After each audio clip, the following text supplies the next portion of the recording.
인생 후반전, 삶을 살며 친구가 많다고 다 좋은 걸까요? 75세의 한 어르신이 말씀하시더군요. 이제 혼자 있는 게 좋다고요. 젊을 때는 주변에 친구들만 많으면 최고로 좋은 건 줄 알았지만 나이가 들면 인간관계에 대해 좀 더 현명한 지혜가 생깁니다. 우리는 인생을 살아가며 사람과 아예 단절할 수는 없지만 인간관계의 갈등의 대부분은 친하고 가깝게 지내는 사람들과 발생하는 경우가 많습니다. 그래서 친구 없이 혼자 지내면 마냥 너무나 외로움에 사무칠 것 같지만 막상 그렇지도 않습니다. 그런데 이렇게 혼자 지내면서도 어떤 분은 굉장히 외로워하고 어떤 분은 굉장히 즐거워하는데요. 마냥 노후를 맞이하면서 인생을 외롭지 않게 보내고 싶다면 몇 가지를 알아두면 정말 좋습니다. 오늘은 나이가 들수록 혼자 지내는 데에도 행복감을 느끼고 웃음이 만개하는 사람이 되려면 어떻게 해야 할지 알아보겠습니다. 구독과 좋아요, 알림 설정은 항상 큰 기쁨이 됩니다. 우리는 혼자 지내다 보면 외로움과 불안을 느끼지요. 요즘은 나이 40만 넘어도 각자의 인생을 사느라 급격히 친구마저 적어진다고 말하는 분들이 많습니다. 그러니 노년은 어떨까요? 사실 이러면 우리는 나이가 들수록 내 가족, 자식과 함께 하고픈 마음이 들 것입니다. 그러나 남편 자식이 있고 같이 산다 해도 오히려 외로움이 더해질 수 있습니다. 그래서 우리가 인생을 혼자 살 줄 아는 능력이 반드시 필요합니다. 주변을 보면 60대가 넘으니 이제는 가족과 친구랑 함께 지내는 것보다 홀로 지내는 것이 훨씬 편하다고 말씀하시는 분들이 많은데요. 왜일까 생각해보니 나이 들수록 혼자 행복하게 지내는 방법을 아셨기 때문인 것 같습니다. 지금까지는 알지 못했더라도 이 방법을 알고 실천해 보시면 인생 후반전을 더욱 활기차고 즐겁게 살아갈 수 있지 않을까 해요. 혼자서도 잘 지내는 할머니의 이야기를 한번 드려볼까 해요. 이분은 오랜 세월 동안 혼자 살아온 경험이 있었습니다. 주변에 가족이나 친구들이 많지 않았지만 혼자서도 훌륭하게 시간을 보내며 자신만의 특별한 방식으로 삶을 즐겼는데요. 매일 아침 일찍 일어나 창가에 앉아 해를 반갑게 맞이했습니다. 신선한 공기를 마시며 아침에 조용한 시간을 갖습니다. 그 후 독서를 즐기거나 자신의 취미 생활에 몰두합니다. 특히 그림 그리기에 소질이 있으셔서 자주 그림도 그리셨고 종종 자신을 만나는 친구들에게 나눠주기도 하였습니다. 정원 가꾸기를 즐기며 예술적인 재능을 발휘하기도 하십니다. 또한 지역사회에 봉사하는 일에도 힘쓰셨지요. 지역 동아리에 참여하여 주변 이웃들과 함께 활동하며 담소도 나누셨고요. 이를 통해 나이가 들어도 사회적인 연결을 아예 단절하지 않으시고 자신의 경험과 지식을 다른 이들과 나누셨어요. 매일매일 자신의 삶을 기록하는 일기를 쓰기도 하셨는데요. 아마 듣고 있으신 분들 중에 일기를 쓰시는 분들도 많으실 겁니다. 이 일기가 정말 삶에서 소중하게 느껴질 때가 있죠. 매일의 소중한 순간과 생각을 담아 일기장에 기록하며 나중에 다시 읽어보면서 추억을 되새기기도 합니다. 할머니의 일기는 하루하루의 소소한 기쁨과 감사함을 담고 있었어요. 왜 혼자서도 즐겁게 지내고 바쁘게 지내셨는지 알 수 있었습니다. 외로움을 느끼지 않는 사람은 자신의 삶을 풍요롭게 만들기 위해 노력합니다. 스스로에게 작은 것에도 감사함을 느끼며 주변 자연과 예술을 소중히 여기지요. 이분의 이야기를 들으며 혼자 있어도 충만한 삶을 살아가며 주변 사람들에게도 힘과 용기를 전해주고 있다는 생각이 들었어요. 나이와 상관없이 자신만의 특별한 방식으로 삶을 즐길 수 있다는 것을 깨달을 수 있었습니다. 그렇다면 우리가 어떻게 하면 이처럼 살 수 있을까요? 5가지의 방법을 말씀드려 보려고 합니다. 옛 현인들도 말씀하셨습니다. 먼저 첫 번째로는 홀로 있을 줄 아는 연습이 필요합니다. 주변 사람들과 적당히 거리 두기를 해보세요. 나이 들기 전 우리의 삶의 방향이 위로 향해 있었지만 이제부터는 유지만 해도 정말 다행인 삶을 살게 됩니다. 노년에는 세상에 대한 경험이 쌓이는데 경험이란 두 가지의 측면이 있기 때문인데요. 청년 시절의 경험은 벽돌처럼 쌓는 대로 높아지기도 하지만 나이 들수록 모래와 자갈이 쌓여 굳어진 지층처럼 다져져서 단단하게 깊어지기 때문인데요. 그래서 이제는 양보다 질이 중요한 것이죠. 내면의 평화가 정말 소중합니다. 그러나 우리가 인생을 살면서 맺은 인연들 중 내면의 평화를 깨는 몇 가지 인연들로 인해 인생이 고통스러워질 수 있습니다. 노년을 맞이하신 분들은 많은 인연들 중에서도 특히 자녀 관계의 거리두기가 중요할 수 있는데요. 부모에게 자녀는 참 어려운 숙제인 것 같습니다. 자식이 어떻게 행동하든 걱정하는 게 부모의 숙명 같지요. 그러나 이제 자식을 내 품에서 보내줄 때도 되었습니다.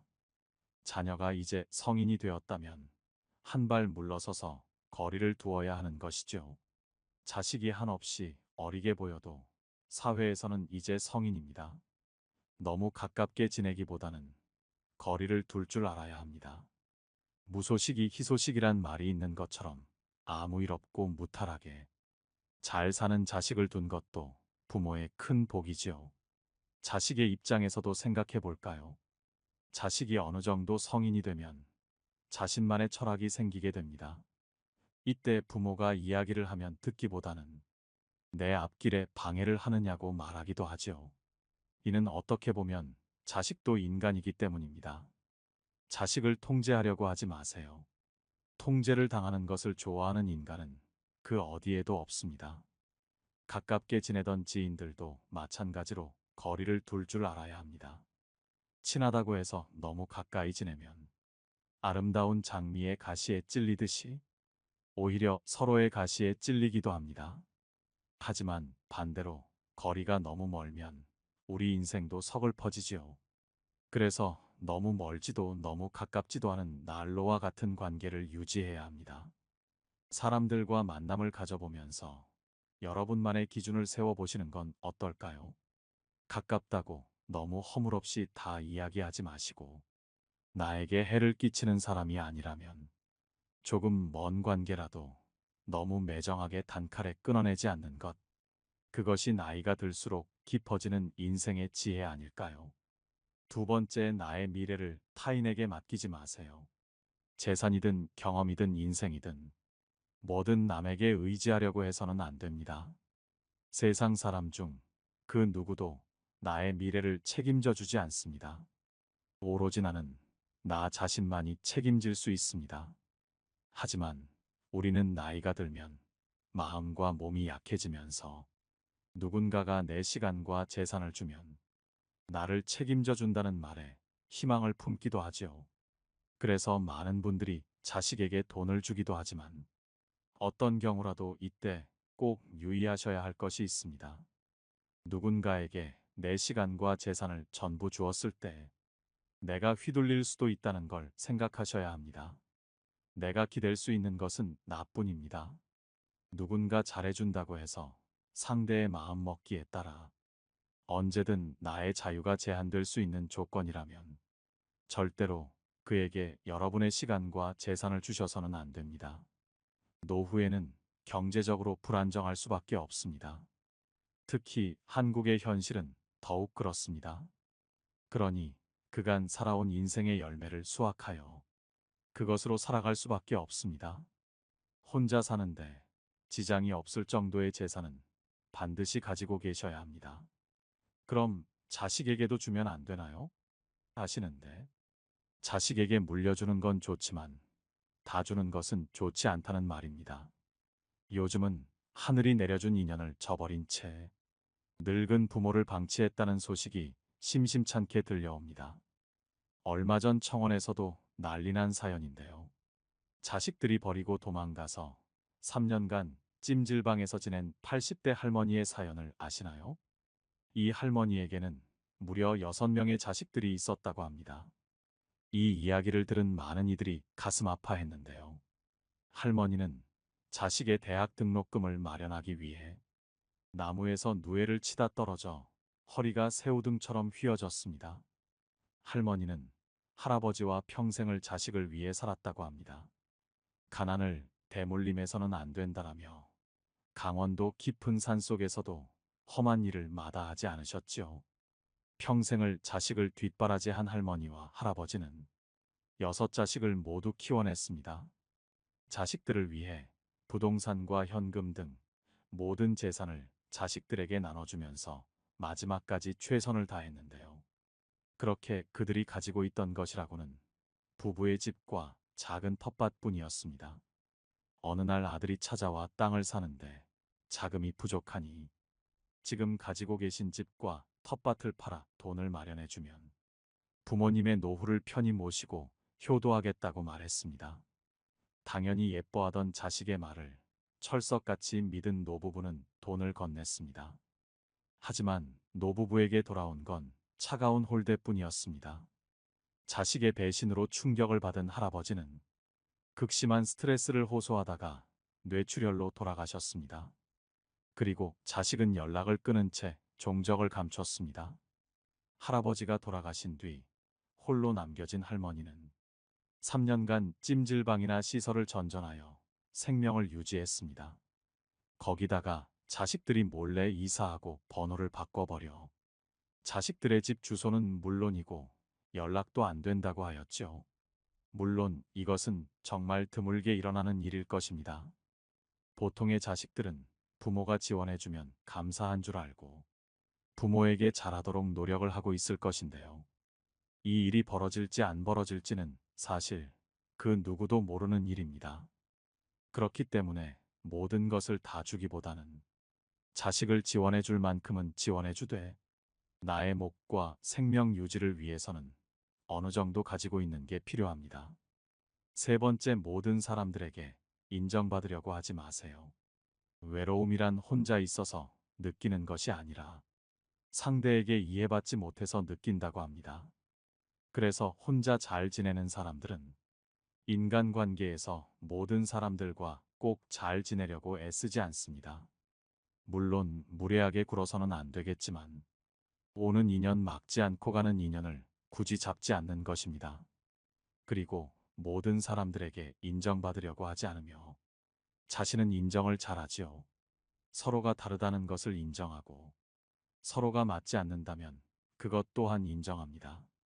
만약 살다가 나와 결이 맞지 않는 사람이 있다면 또는 나를 무시하는 듯한 기분이 드는 사람을 만난다면 그런 인연과 애써 관계를 이어나가려 하지 마시고 조용히 침묵하며 흘려보내 보세요. 물론 그 사람의 태도에 마냥 기분 좋을 수야 없겠지요. 때로는 무시당해도 변변찮은 대꾸 하나 못하는 내가 바보같이 느껴지고 그래서 무리하여 센 척도 해봅니다만 우리가 살아온 세월을 뒤돌아보면 그런 인연들은 차라리 빠르게 멀어지는 것이 낫지 않았나 싶습니다. 그러니 우선 그런 인연은 되도록 빨리 피하는 게 상책이지요.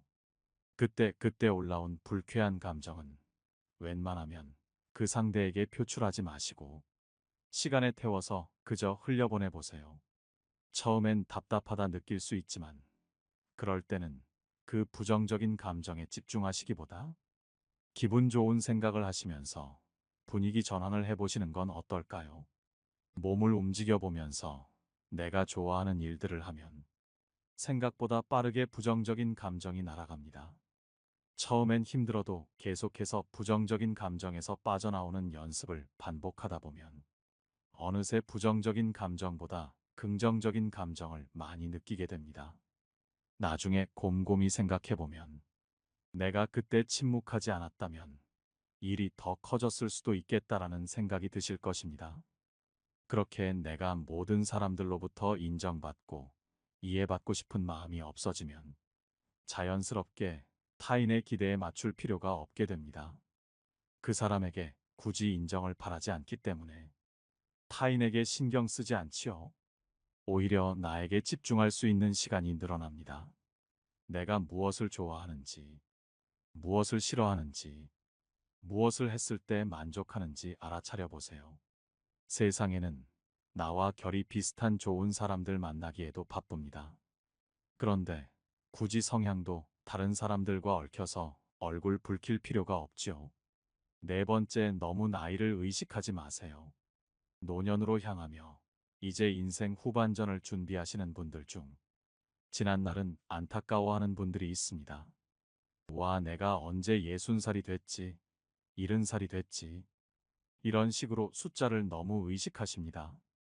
그런데 나이가 들어도 혼자 잘 지내시는 분들의 가장 큰 특징 중 하나는 바로 나이를 잘 의식하지 않는다는 것입니다.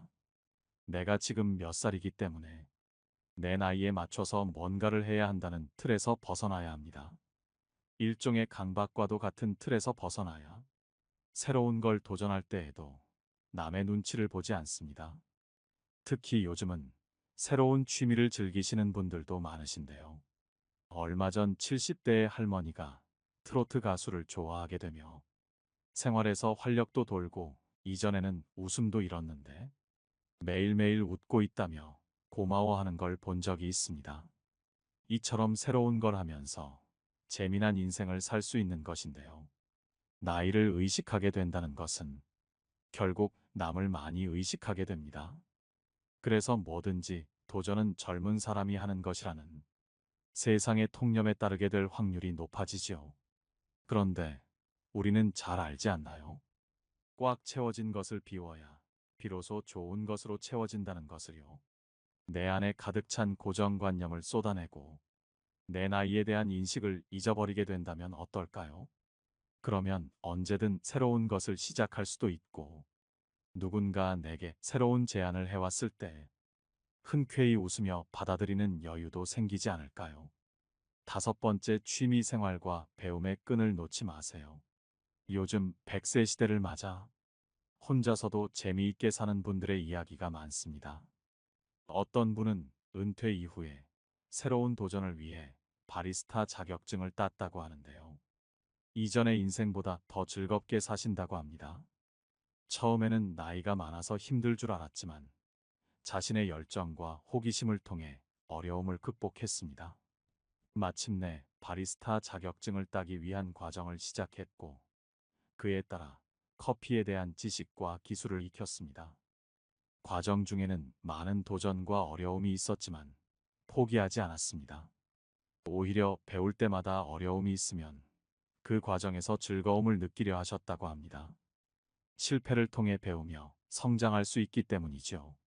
항상 긍정적인 마음가짐으로 임하여 주변 사람들의 도움과 격려도 큰 힘이 되었습니다. 자격증을 딴 후 지역 커피숍에서 일하게 되셨는데요. 매일 아침 일어나 커피를 내리며 사람들에게 행복을 전달하는 일에 힘쓰고 있다고 합니다. 커피에는 전문 지식과 정성이 담겨 있어 많은 사람들이 찾게 되었습니다. 커피를 만들어주는 과정에서 진정한 소통과 연결의 중요성을 깨달았다고 합니다. 손님들과 이야기를 나누고 따뜻한 웃음과 격려를 전해주며 작은 소중한 순간을 함께 나누곤 했죠. 바리스타로서 노년의 새로운 삶은 이분에게 큰 만족감과 보람을 주었습니다. 일과 취미를 결합시켜 삶을 즐기며 다른 이들에게도 희망과 동기를 전해주고 있죠. 이걸 보면 나이가 들어도 새로운 도전을 통해 성장하고 삶을 즐길 수 있다는 것을 알 수 있어요. 그리고 노인이라는 나이와 상관없이 자신의 열정과 노력으로 새로운 분야에서 놀라운 성과를 이뤄낼 수 있다는 것을 알려주지요. 이처럼 노년기가 될수록 취미를 만드시는 것이 좋습니다. 만약 그것이 누군가와 함께 즐길 수 있는 취미라면 더 좋겠습니다. 공통 취미는 가장 자연스러운 소통의 창구가 될 수 있으니까요. 물론 그렇다고 꼭 함께 하라는 것은 아닙니다. 새로운 취미를 통해 즐거움을 느끼는 게 중요한 것이죠. 만약 취미가 딱히 없는 분이 계시다면 오늘부터 내가 무엇을 했을 때 행복감을 느끼는지 생각해 보시는 건 어떨까요? 적어도 일주일에 한 번이라도 꼭 여러분만을 위한 하루를 보내보시는 것은 어떨까요? 어찌 보면 홀로 서기의 연습이기도 하니까요. 만약 무슨 취미를 찾지 내가 할 수 있는 것이 있을까 하면 가까운 지역 센터를 방문해 보는 것도 괜찮습니다. 요즘은 다양한 프로그램들이 열리기도 하더라고요. 이처럼 나이 들수록 혼자가 되어 보면서 내가 집중하고 몰입할 수 있는 취미를 찾는 것은 활력에 도움이 될 것입니다. 그리고 인생 후반전을 살아가는 우리에게는 한 가지 힘이 있습니다. 그것은 바로 삶의 중요한 것과 덜 중요한 것을 구별할 줄 안다는 것이죠. 옳고 그른 것을 분별할 수 있는 지혜가 자랐기 때문에 젊을 때보다 판단을 잘할 수 있게 됩니다. 살면서 지금까지 모아온 삶의 지혜들은 그 누구도 흉내낼 수 없는 소중한 것이라고 생각합니다. 풍요로운 100세 인생을 살기 위해서, 그리고 혼자 잘 살기 위해서 반드시 지켜야 할 것들을 기억해 주세요. 물론 이 모든 것은 어느 날 갑자기 갖춰지는 게 아니고 지금부터 차근차근 준비해 나가야 합니다. 말씀드린 것을 인생에 적용시키셔서 풍요로운 인생 2막을 잘 보내시길 바랍니다. 들어주신 모든 분들이 항상 건강하셨으면 좋겠습니다. 오늘 영상이 도움이 되셨다면 주위에 계신 소중한 분들께 공유해 주세요. 이상으로 인생의 지혜였습니다. 항상 여러분의 삶을 응원합니다. 구독과 좋아요, 알림 설정은 영상 제작에 큰 힘이 됩니다.